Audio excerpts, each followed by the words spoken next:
भारत में आरएसएस के कट्टरपंथी हिंदुत्ववादी इस वक्त परेशान हैं और वो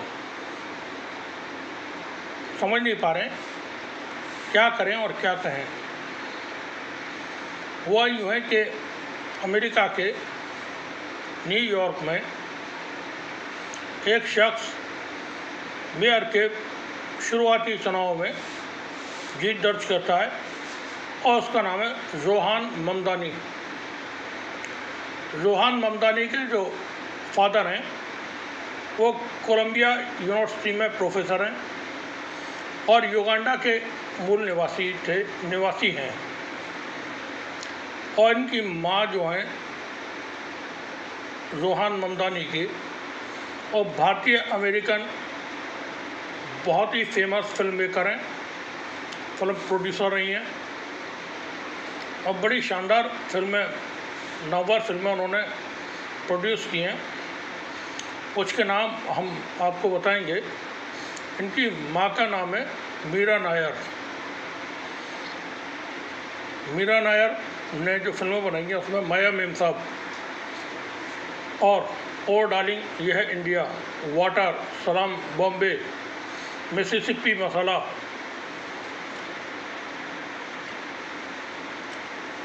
समेत कई सारी फिल्में हैं।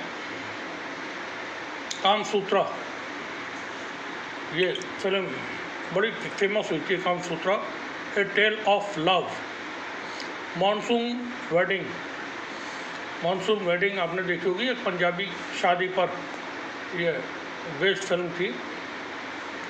Vanity fair, the namesake, आमिला,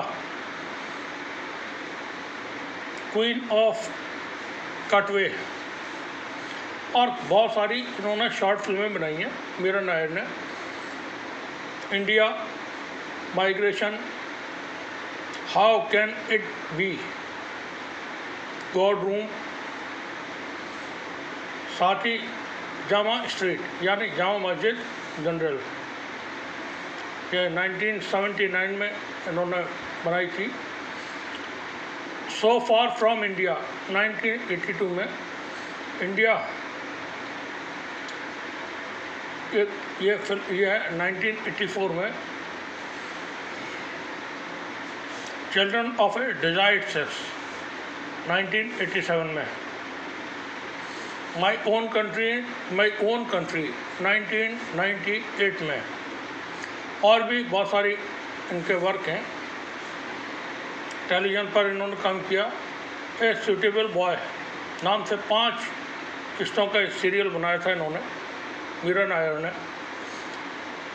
national treasure, age of history, ये एक एपिसोड था, आई एम अ घोस्ट। तो इनका बहुत बड़ा वर्क है और इनको बहुत सारे अवार्ड्स दुनिया भर से मिले हैं। ऑडियंस अवार्ड कान फिल्म्स में मिला सलाम बॉम्बे के लिए, और ईयर 1988 ही में इनको golden camera best film award मिला सलाम बॉम्बे के लिए। 1988 में national film award for best feature film in Hindi सलाम बॉम्बे। 1988 ही में national board of review award for top foreign film सलाम बॉम्बे। इसी तरह से इनको बहुत सारे अवार्ड्स मिले और कम से कम 1 दर्जन बार से ज़्यादा इनका नॉमिनेशन हुआ अलग अलग अवार्ड्स के लिए। हम जोहान के बारे में बताने से पहले मीरा नायर का थोड़ा सा और तारुफ कराएंगे। मीरा नायर इनका जो पैदाइश है वो 15 अक्टूबर 1957 को है। ये अमेरिकन बेस्ड एक फिल्म मेकर हैं और न्यूयॉर्क में रहती हैं। इनकी जो प्रोडक्शन कंपनी है मीराबाई फिल्म्स, इन्होंने कई सारी फिल्में, जैसा मैं बताया आपको, गोल्डन लॉयन वो भी इन्हीं की फिल्म है और इनको एकेडमी अवार्ड वगैरह बहुत सारे अवार्ड मिले। ये इनकी पैदाइश जैसा मैंने बताया 15 अक्टूबर 1957 में राउरकेला उड़ीसा में हुई थी, भारत का उड़ीसा राज्य में। और फिर ये आगे चल के अपने भाई के साथ, 2 भाई हैं इनके, उनके साथ फिर भुवनेश्वर में आकर के रहने लगी। इनकी जो फादर और माँ हैं उनके साथ। माँ का नाम है अमृति लाल, फादर का नाम है अमृतलाल सिंह नायर। ये एक इंडियन एडमिनिस्ट्रेटर थे। अब क्यों ना ऐसे दरख्त के ऊपर एक शानदार, ऐसे दरख्त के फल जो हैं बहुत शानदार हमेशा हुआ करते हैं। मीरा नायर ने लीक से हट के फिल्में बनाई, ऐसी फिल्में जिन पर बवाल भी खूब हुए और केटेस्की उनको जो सराहना है वो भी खूब मिली।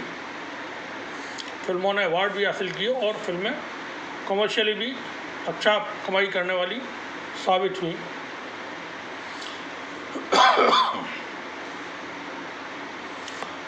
जोहान, इनके पिता जैसा हमने बताया महमूद मदनानी कोलंबिया यूनिवर्सिटी में एक प्रोफेसर हैं और वो युगांडा के रहने वाले हैं। इनकी जो पत्नी है वो रमा दोवाजी सीरियाई अमेरिकन एक आर्टिस्ट हैं। 2025 के शुरू में ही इनकी शादी हुई है और क्वींस न्यूयॉर्क में रहते हैं।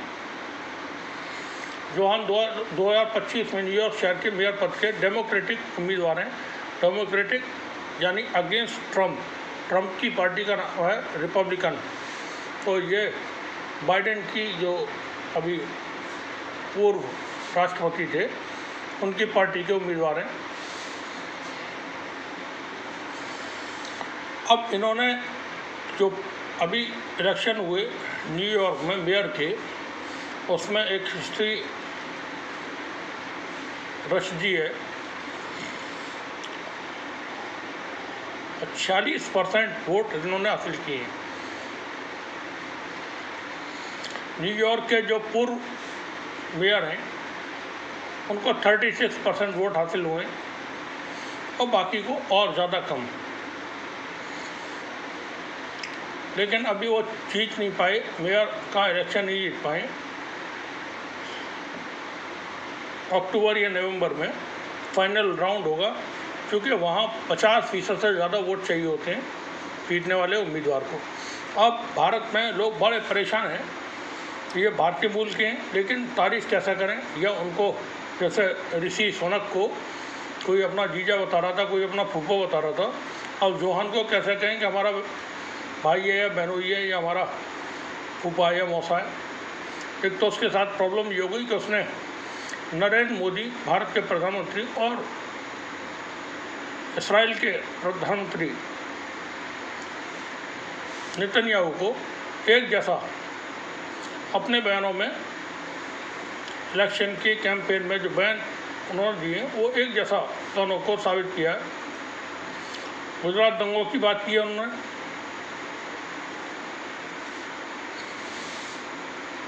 जोहान ने गुजरात दंगों की बात की है और ये लंबे वक्त के बाद गुजरात दंगों पर अमेरिका में बात हो रही है।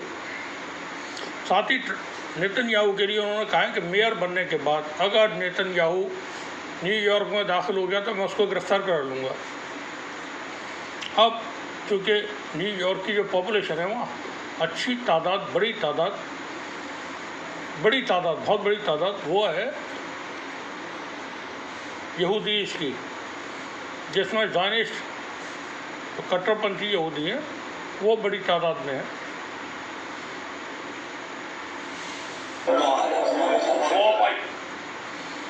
मसला ये है कि यहूदियों ने भी इनको वोट किया है, मुस्लिम्स ने वोट किया है, एशियंस ने वोट किया है, पाकिस्तानियों ने वोट किया है और जो कैरेबियंस हैं उन्होंने इनको वोट किया है और अमेरिकन्स जो ओरिजिनल अमेरिकन्स हैं उन्होंने भी इनको वोट किया है। ट्रंप की मुखालफत के बावजूद और नेतन्याहू को सीधे चुनौती देने के बावजूद जोहान ममदानी को विक्ट्री हासिल हुई है। और भारत में तो आज तक भारत के लोग वैसे बड़े खुश होते हैं, उछलते हैं जब कोई भारतीय किसी मुल्क का दूसरे मुल्क में जा कर के कोई पोजीशन हासिल करता है तो बड़े खुश होते हैं। लेकिन आज तक भारत के अंदर एक महिला को विदेशी महिला कह करके ही पुकारते हैं, सोनिया गांधी। उनको आज तक इन्होंने एक्सेप्ट नहीं किया है कि शी इज इंडियन, जबकि उन्होंने भारत के लिए अपना सब कुछ न्यौछावर कर दिया, सब कुछ कुर्बान कर दिया, अपने पति की शहादत दी, अपनी मदर इन लॉ की शहादत दी और हर तरह की मुश्किलें बर्दाश्त की हैं। बावजूद इसके भारत का जो कट्टरपंथी आरएसएस का जो समर्थक लोग हैं वो सोनिया गांधी के लिए किस तरह की बातें करते हैं अपने मीडिया में, सोशल मीडिया में। इन सबको देखा होगा, जो आरएसएस का मीडिया है उसमें देखा होगा। अब ममदानी साहब अगर मेयर बन जाते हैं तो फिर मोदी को भी कह सकते हैं वो कि अगर मोदी न्यूयॉर्क आते हैं तो उनको हम गिरफ्तार कर लेंगे, जैसा कि उन्होंने नेतन्याहू के लिए बोला है। और अगर हार भी जाते हैं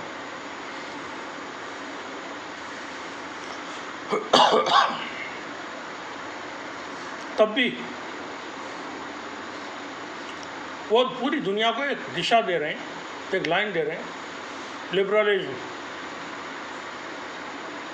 लेकिन उनके बारे में उनके जो विरोधी हैं, कोई उनको कम्युनिस्ट बता रहा है, कोई कम्युनल बता रहा है, कोई कुछ कह रहा है, मगर वो लिबरल हैं, डेमोक्रेटिक हैं, रिपब्लिक हैं, सोशलिस्ट हैं। 3% से मुसलमान हैं न्यूयॉर्क में। बावजूद इसके जोहान ने चुनाव जीता है, ये बड़ी कामयाबी की बात है। और कामयाबी की बात यह है कि जो लोग हैं वो उनको बहुत पसंद कर रहे हैं, खुद यहूदी बहुत पसंद कर रहे हैं, क्योंकि जिस तरह के उन्होंने वादे किए, लोगों से जो बात की है, तो वो एक तरह से हीरो हैं इस वक्त। और पूरी दुनिया का मीडिया इस वक्त जोहान के बारे में बात कर रहा है और जो बात उन्होंने कही है वो यकीनन लागू होनी चाहिए दुनिया भर में। देखें, हमारे यहाँ जो सिस्टम होते हैं वो लूट खसोट का सिस्टम होता है। ज़्यादा से ज़्यादा जनता से वसूली करो, वाटर टैक्स, हाउस टैक्स, हर तरह के जो भी हो सकता है। यहाँ तक कि अगर बाइक लेकर के आप सड़क पर चल रहे हैं तो पुलिस वाले चालान कर देते हैं, क्योंकि टारगेट दिए जाते हैं सरकार की तरफ से कि आप रेवेन्यू कलेक्ट करें। तो वो क्या करें, मजबूर हैं, हुकूमत जो कहेगी वो करना पड़ता है। तो जोहान ने जो एक कहना चाहिए लाइन खींची है वो बहुत शानदार है। टैक्सेस की ज़रूरत नहीं है, जोहान बोलते हैं टैक्सेस की ज़रूरत नहीं है बिल्कुल भी। साथ ही वो और एम्प्लॉयमेंट वगैरह पर, किराएदारी पर, हर तरह के जो सोशल इश्यूज़ हैं उन पर बात करती, जिसकी वजह से न्यूयॉर्क की आवाम ने उनको एक लीडर के तौर पर अपना तस्लीम किया है। लेकिन भारत में भारत के जो कट्टरपंथी हैं परेशान हैं।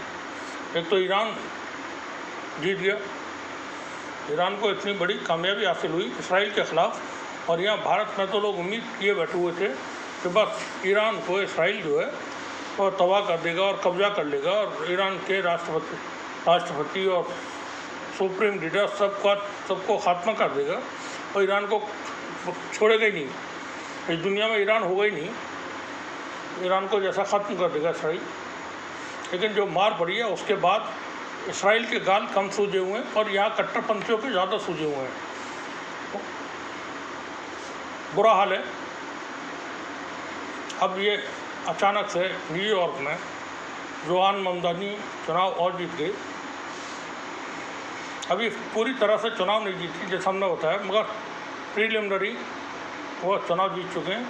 46% उनको वोट हासिल हुए। अगर 50% से ज़्यादा वोट हासिल हो जाते तो वो अभी इलेक्ट हो जाते मेयर के तौर पर।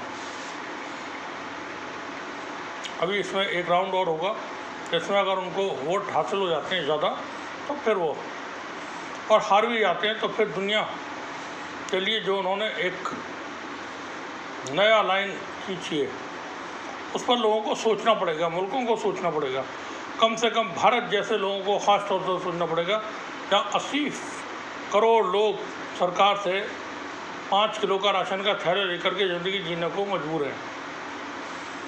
ऐसी गुर्बत, ऐसी भुखमरी, ऐसी गरीबी, ऐसी मुफलिसी और परेशानी में जीने वाली कौम,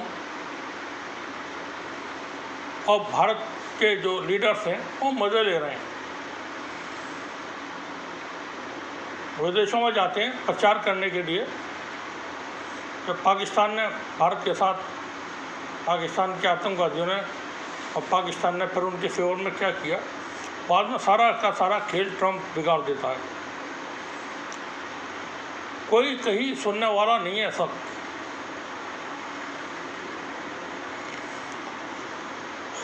ऐसे में बड़ी समस्या है भारत के लिए।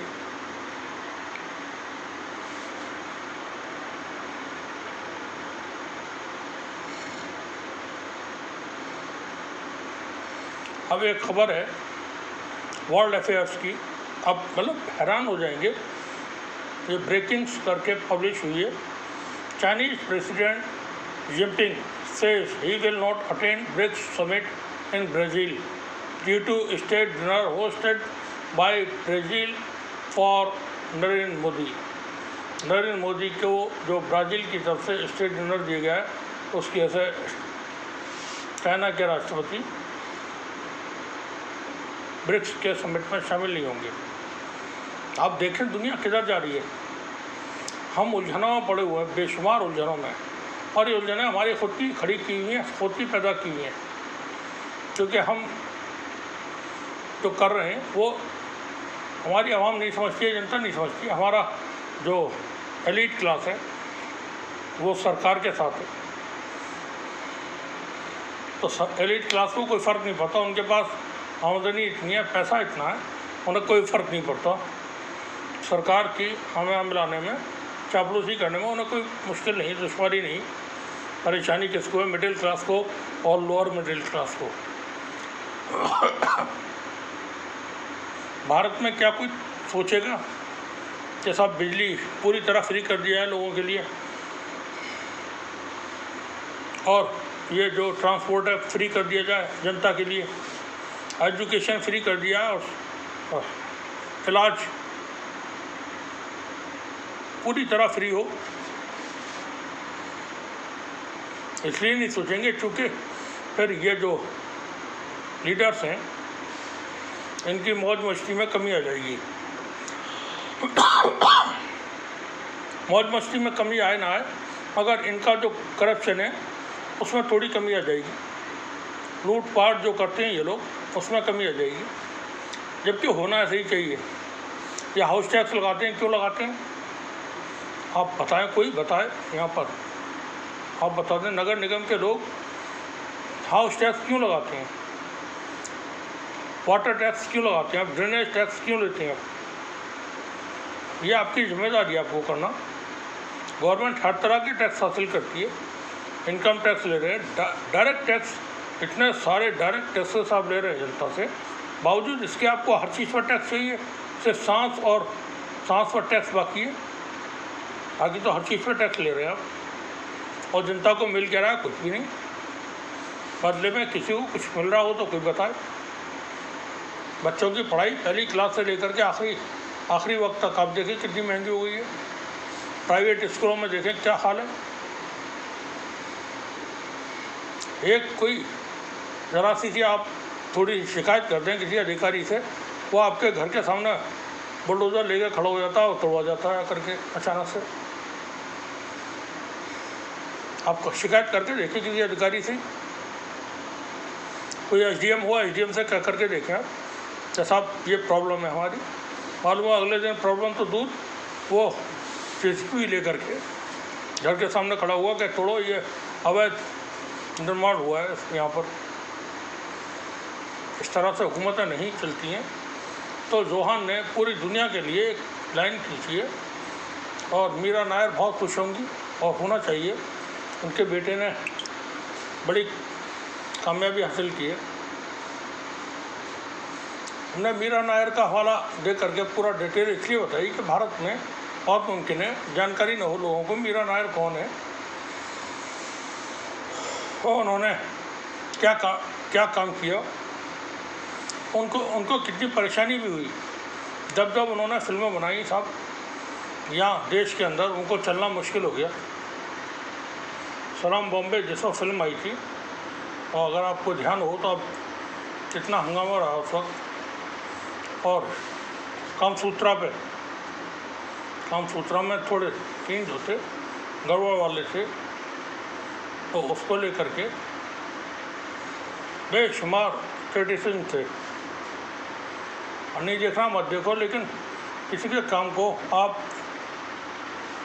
ऐसा भी ना करें कि किए धरे पे पानी फेर दें। अब नेतन्याहू न्यूयॉर्क में पहुँचे जब जोहान ममदानी वहाँ के मेयर बन चुके हों, तब आप देखेंगे वो गिरफ्तार होगा।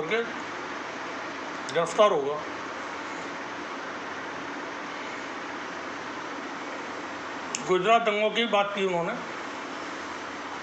गुजरात दंगों का संदर्भ आप समझते होंगे, वो सीधे मोदी से जुड़ा हुआ है। देश की जितनी बेइज्जती